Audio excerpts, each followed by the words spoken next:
2009 সালের 25শে ফেব্রুয়ারিতে নির্মম হত্যাকাণ্ডের শিকার 57 বীর সেনাসহ সর্বমোট 74 জন শহীদ এবং জুলাই গণ অভ্যুত্থানের শহীদ সকল যোদ্ধাদের আমি তাদের বিদায়ী আত্মার মাগফিরাত কামনা করছি।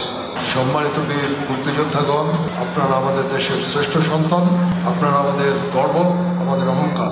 71-এর এই দিনগুলোতে আপনারা যে সাহসিকতার সাথে শত্রুর বিরুদ্ধে ঝাঁপিয়ে পড়েছিলেন তা ইতিহাসে বিরল।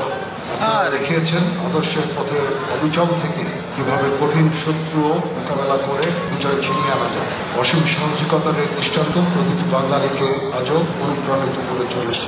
সম্মানিত শহীদ পরিবারের সদস্যবৃন্দ, গত 25-26 ফেব্রুয়ারি 2009 তারিখে কতিপয় উৎস্ফীর্ত বিপদগামী মিডিয়ার সদস্য একটি চক্রান্তের মাধ্যমে বাংলাদেশ সেনাবাহিনীর চৌকস মেধাবী দেশপ্রেমিক ও অকুতভয় 57 জন অফিসার, তাদের পরিবারের কয়েকজন সদস্য এবং একজন সৈনিককে অত্যন্ত নির্মমভাবে হত্যা করেছিল।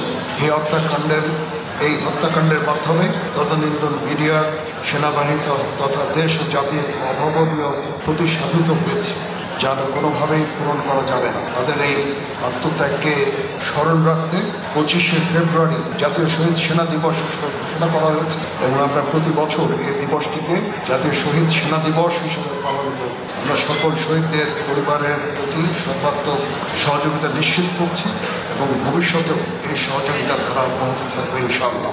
সম্মানিত সুধী, জুলাই গণ অভ্যুত্থানে আহত ও শহীদ যোদ্ধারা জাতির গর্ব, তারা এক একজন আমাদের কাছে অত্যন্ত সম্মানীয়। আপনাদের প্রতি রইল বিনম্র শ্রদ্ধা ও কৃতজ্ঞতা। আপনাদের এই আত্মত্যাগ জাতি গভীর শ্রদ্ধার সাথে স্মরণ রাখবে। সুধীবৃন্দ, আজ পবিত্র রমজান মাসে আপনাদের সম্মানে বাংলাদেশ সেনাবাহিনীর প্রচেষ্টা দেশ ও জাতির পক্ষ থেকে আপনাদের প্রতি কৃতজ্ঞতা প্রকাশের একটি ক্ষুদ্র প্রয়াস মাত্র। আপনারা অনেকেই অনেক কষ্ট করে অনেক দূর থেকে এসেছেন।